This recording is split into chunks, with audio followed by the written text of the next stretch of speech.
Adele will be presenting her fourth speech. She is speeding right along through her speaker manual. Please welcome Adele Introverts.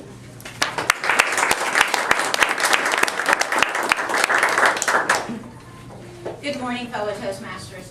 If I had known the word of the day in advance, I would have worn something a little more verdant in color. Today I am making a confession. I am an introvert. Oh, I know a lot of you didn't know that. no. I am introverted. That has not always been an easy thing for me to say. Because who wants to be introverted? Only about 25% of the population is introverted. Being extroverted is so much more fun. I mean, the word says it all. Extroverted. Who wouldn't want to have a little something extra, to bring a little something extra to the party? When you say that you are introverted, people automatically think of this guy. And who wants to be this guy?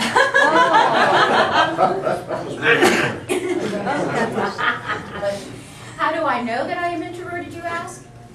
Because I've taken a number of tests, and they all have the same results. You are destined for bomb making. The other takeaway from all this testing is that it was cool to be extroverted. And the only downside was that you had to learn how to speak to those special introverted types. Well, I didn't want to be known as the shy, loner, people-hating, bomb-making special girl. So years ago, I set out to become a little more extroverted because I believed it was something that you could overcome. Thankfully, with age comes wisdom and a lot more information on the internet. And I started looking into what it really means to be an introvert. And I discovered that a lot of things that I believe and a lot of other people believe about introverts is not necessarily true. So this morning, I'd like to reveal some of those myths to you and kind of shatter a few of them. The first myth, introverts are shy. You know, being shy is not a condition or a side effect of being an introvert. Many extroverts are shy.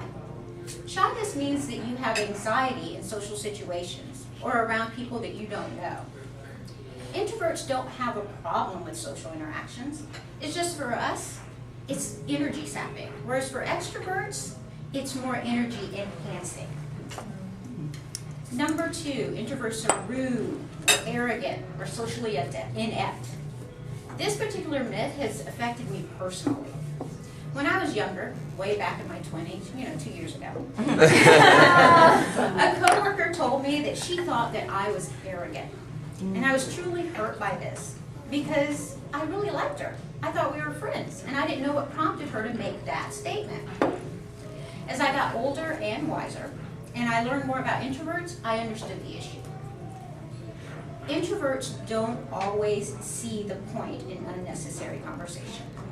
I'd get straight to the point when talking to her or answering her questions, and I didn't really engage in chit-chat.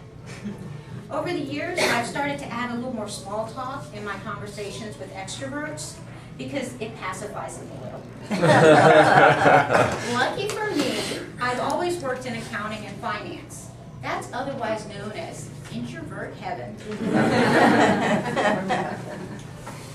So comments like hers were few and far between. The next myth, introverts are cold, aloof, loners. This myth came about because of the fact that introverts spend a lot of time looking inward or deep in thought. This leaves people thinking that you are ignoring them or that you're too snobby to mingle with them. Nothing could be further from the truth. Aww. Sometimes it's not always about you. It's about the voices in our head. Introverts generally enjoy people. And we get a little lonely by ourselves. Speaking of aloof loners, check out this guy.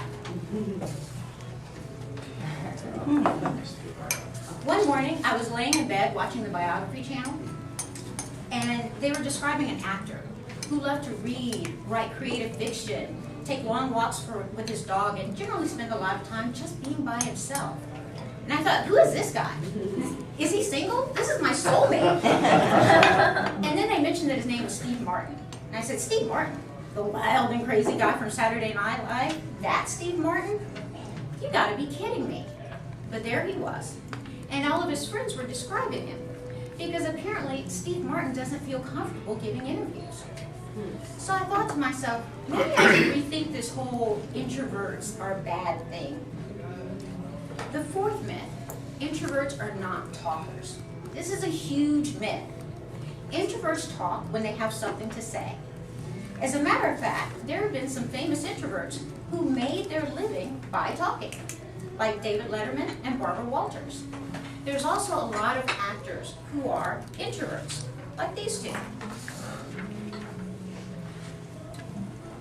And just a note about introverts. We're hardwired to be introverts. Scientific research has shown that introverts and extroverts have different brain patterns. Simplistically speaking, introverts process more in their frontal lobes, while extroverts process more in the back part of the brain. It's like a mullet. Business in the front, right? They've also shown that when extroverts,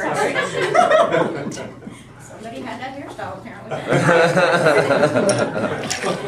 They've also shown that when extroverts are shown pictures of people, animals, and plants, their brains light up when they see the pictures of the people. Whereas when introverts are shown those same images, their brains really don't discern the difference between the people and the inanimate objects. So the last myth is very important, and that is introverts can be fixed. This implies that something is wrong with us. And if we attend a few more parties, read a few less books, we'll turn ourselves around and we'll be fine. I believed this for a long time. I realized, though, that through my research, without introverts, we wouldn't have some of the great scientific advances that we have today. I also realized that being introvert doesn't stop you from changing the world. And apparently it doesn't stop you from boring the world either.